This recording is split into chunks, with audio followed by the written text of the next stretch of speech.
മലയാളികളുടെ പ്രബുദ്ധത അവരുടെ സാക്ഷരത കൊണ്ടാണ്. അതിന് കാരണമായത് അവരുടെ വായനാശീലവും കൂടി കൊണ്ടാണ്. ഇതിൽ പത്രങ്ങളുടെ സ്വാധീനം നിസ്തർക്കമാണ്. പ്രമുഖമായ പത്രങ്ങളാണ് മാതൃഭൂമിയും മലയാള മനോരമയും. ഇന്ത്യൻ സ്വാതന്ത്ര്യ സമരവുമായി ബന്ധപ്പെട്ട് മാതൃഭൂമിക്ക് മഹത്തായ ഒരു പാരമ്പര്യം പറയാനുണ്ട്. മനോരമയും ജനത്തോടൊപ്പം നിന്ന് അധികാരികളെ വിമർശിക്കുന്നതിൽ പിന്നോക്കമായിരുന്നില്ലെന്ന് അതിൻ്റെ പത്രാധിപരായിരുന്ന KM മാത്യുവിൻ്റെ ആത്മകഥയിൽ പറയുന്നു. ഇന്ന് ശക്തമായ സ്വാധീനം ചെലുത്തുന്ന മനോരമയ്ക്ക് ക്രൈസ്തവ മുസ്ലിമുകൾക്കിടയിൽ ചില സമീപനങ്ങളുടെ പേരിൽ അവമതിപ്പുണ്ടെങ്കിലും അത് പൂർണ്ണമായും ശരിയാണെന്ന് പറഞ്ഞുകൂടാ. ഏതായാലും നല്ലൊരു പ്രൊഫഷണലിസം നിലനിർത്തുന്നതുകൊണ്ട് നമ്പർ 1 പത്രമായി മനോരമ തുടരുന്നു.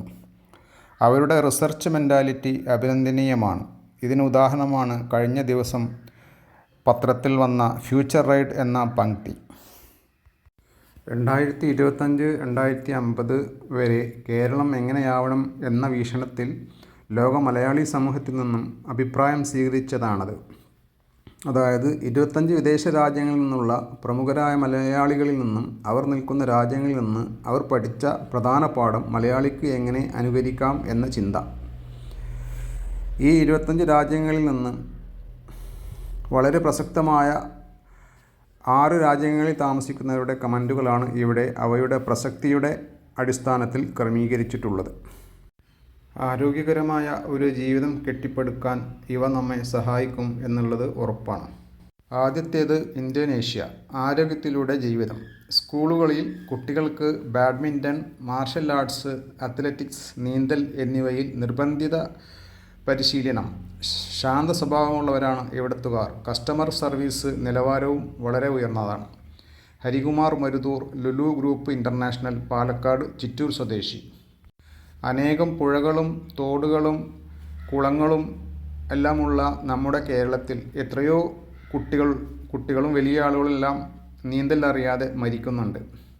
അതുകൊണ്ട് ഒരു രാജ്യം നീന്തൽ നിർബന്ധമാക്കി. അതുകൊണ്ട് വെള്ളത്തിൽ വീണ് മരിക്കുന്നവരുടെ സംഖ്യ അവിടെ വളരെ കുറവായിരിക്കും. ഇത് നമുക്ക് നമ്മുടെ നാട്ടിലും അനുകരിക്കാവുന്ന ഒരു കാര്യമാണ്.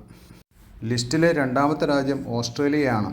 അവിടെയും വ്യായാമത്തിന് പ്രാധാന്യമുണ്ട്. ആരോഗ്യകാര്യത്തിലുള്ള ഇവിടുത്തുകാരുടെ ശ്രദ്ധ എടുത്തു പറയേണ്ടതാണ്. എത്ര മഴ ആയാലും മഞ്ഞായാലും വ്യായാമം മുടക്കില്ല. ലളിതമായ ഭക്ഷണം കൃത്യസമയത്ത് കഴിക്കും. സമയനിഷ്ഠയും എടുത്തു പറയേണ്ടതാണ്. സെബിൻ C. പ്രകാശ് ബിസിനസ്സുകാരനാണ്, ചങ്ങനാശ്ശേരി സ്വദേശി. ആരോഗ്യമില്ലെങ്കിൽ എന്തുണ്ടായിട്ടും കാര്യമില്ല. എല്ലാത്തിനും ആരോഗ്യം ആവശ്യമാണ്. അതുകൊണ്ട് ആരോഗ്യത്തിൻ്റെ കാര്യത്തിലേക്ക് വ്യായാമത്തെ ഒഴിവാക്കാൻ കഴിയില്ല. അതൊരു രാജ്യം തന്നെ ഏറ്റെടുത്ത വിഷയമായിരിക്കുന്നു ഓസ്ട്രേലിയ. അടുത്തത് ബ്രൂണൈ. ലഹരിയില്ലാത്ത നാട്. ജനങ്ങളുടെ ആരോഗ്യത്തിനായി പുകയില, മദ്യവിൽപ്പന പൂർണ്ണമായും നിരോധിച്ചിരിക്കുന്നു. സ്വദേശികൾക്ക് സൗജന്യ ചികിത്സ. Doctor Samuel Justin, consultant and HOD, radiation oncology, JPMC, Brunei, Thiruvalla. തെക്കുകിഴക്കൻ ഏഷ്യയിലെ ചെറിയ ഒരു രാജ്യമാണ് ബ്രൂണൈ. ആദ്യകാലത്ത് ഇത് മലേഷ്യയുടെ ഭാഗമായിരുന്നു.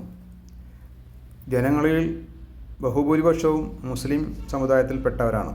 സുൽത്താൻ ഭരിക്കുന്ന രാജ്യമാണ്. അതുകൊണ്ട് ശരീഅത്ത് നിയമങ്ങൾക്ക് ഇവിടെ പ്രസക്തിയുണ്ട്.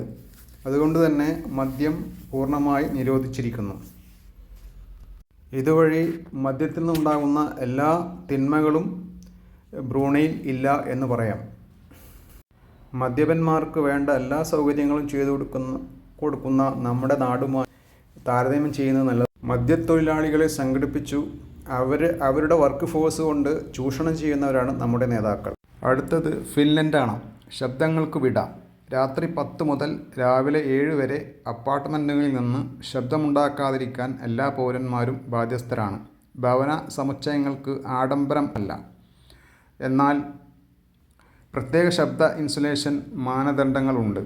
പൊതു ഇടങ്ങളിൽ ഫോൺ സംഭാഷണങ്ങൾ വളരെ ഹ്രസ്വവും നിശബ്ദവുമാണ്. നവമി ഷാജഹാൻ, ഡാറ്റ ആർക്കിടെക്റ്റ്, പറയുന്നു. കോട്ടയം അതിരമ്പുഴ സ്വദേശിയാണ്. നമ്മുടെ നാട്ടിൽ ശബ്ദങ്ങൾ, ആരാധനകളിൽ നിന്നുള്ള ശബ്ദങ്ങൾ വളരെ കൂടുതലാണ്.